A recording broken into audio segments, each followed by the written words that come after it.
akapondewa kushangani nerudzi rwamachaka kapoka mambo chaminuka ona akati kuchauya vasina mabvi munyika kapoka mambo chaminuka ona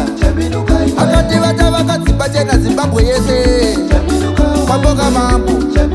chaminuka ona akati vachanga vane zvombo zvinoponda munhu wese kapoka mambo chaminuka ona akati vachakuparadzai pese muchafa kapoka mambo chaminuka ona akati vachatora nyika motambura kwenguva refu kapoka mambo chaminuka ona akati gare gare nyika ichatorwa nemhondoro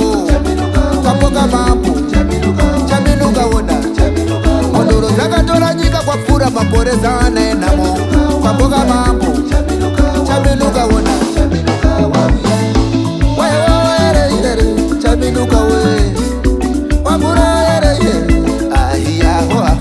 akadikwa kapoka nyumambo kamaida makare kamaiti wakaenda namambo yaho naye mangotipa masimba wewo yerere mwana vana vanokuwa mambo ahiyaho wakura ere oye wakura ere ahiyaho Zimbabwe yazara machechi vanhu vakuchamana Jesu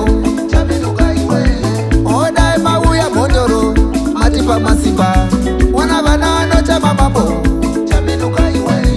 odai mauya mhondoro semativi mana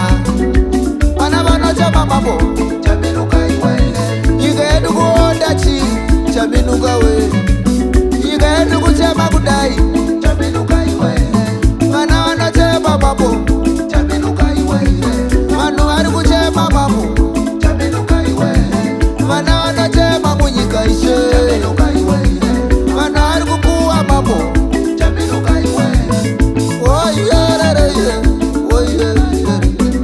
wangurayereye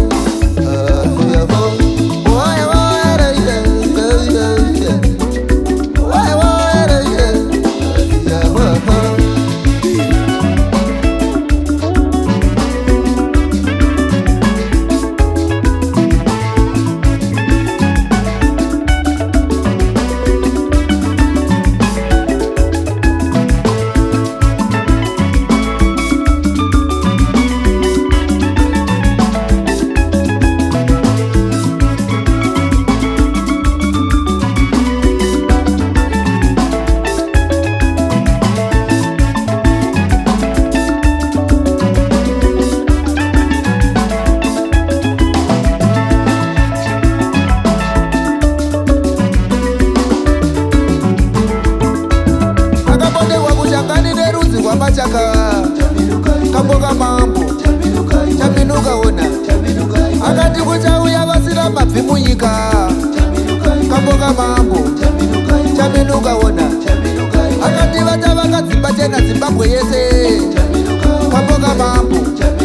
chaminuka ona akati vachanga vane zvombo zvinoponda munhu wese kapoka mambo chaminuka ona akati vachakuparadzai pese muchafa kapoka mambo chaminuka ona akati vachatora nyika motambura kwenguva refu kapoka mambo chaminuka ona akati gare gare nyika ichatorwa nemhondoro kapoka mambo chaminuka ona mhondoro dzakatora nyika kwapfuura makore zana enhamo kapoka mambo chaminuka ona chaminuka we wamura ere ahiyaho akadikwa kapoka nyumambo kamaida makare